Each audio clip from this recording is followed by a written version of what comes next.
This video contains recent manga spoilers, so if you aren't caught up, proceed with caution. This video is going to talk about a new, never seen before power in One Piece that Luffy has displayed that I haven't seen many people talking about. Luffy is able to use telepathy, and while unconscious. Okay, to be honest, there are two examples of telepathy in One Piece, the transponder snails and one other person, which I'll talk about at the end and in another video. But so Luffy debuted his telepathic powers on chapter 1015. The first instance pushed Momo to this outburst, where he proclaims that Luffy is alive despite Bao Huang's update in chapter 1014 alerting all of Onigashima of Luffy's assumed death at the bottom of the sea, where he actually was. So how did Momo learn of this? Despite being isolated and unaware of the outside environment, Luffy told him directly. Luffy was singing at the bottom of Wano and somehow spoke to Momo through telepathy. That resembled Voice of All Things because it freaked out Momo, just like when Zunisha spoke to him. So Luffy was able to speak in the same way as Zunisha. Maybe there's a special connection between Momo and Luffy beyond just being Voice of All Things users.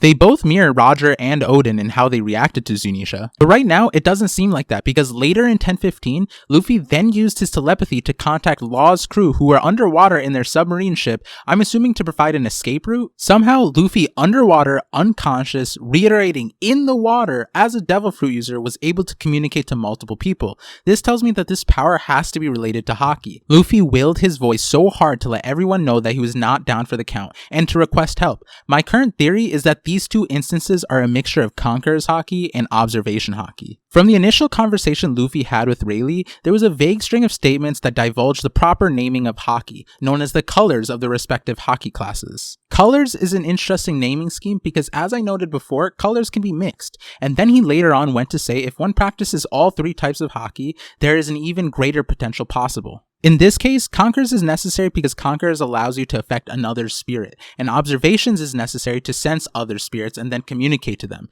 If you consider Conquerors and Observation as the explanation for this random ability, then it is plausible, and if you watch my 4th Haki theory video, either explanation I provide there also would make sense with this power rationale. I really like the idea that Luffy will be able to train this ability. Imagine how much better his synergy with the team will be, or anybody he works with, if he is able to communicate with them, and not just surprise them with his randomness. Also, I wonder how much this power expands out. Like an advanced part of Enel's Observation Haki that was boosted by his powers was that he was able to read minds. I wonder if this is a step towards Luffy lightly being able to read minds and in tandem with his already established emotional sense. But I think this might be one of the first examples of various Haki colors mixing, alluded to by Rayleigh. Let me know what you guys think about this. I feel like at the minimum this may only be accessible to Conquerors who have emotional sense. Oh, and I almost forgot, the one other person who has displayed this power and has been noted to have Observation Haki like powers is Viola. She is able to use telepathy because of her devil fruit. Another prime example that reinforces my theory that Haki and devil fruits are basically the same thing, and she will be a primary focus on a future video. Viola also has some other really interesting powers, so definitely stay subscribed and follow on all my channels. See you guys on the next part vision.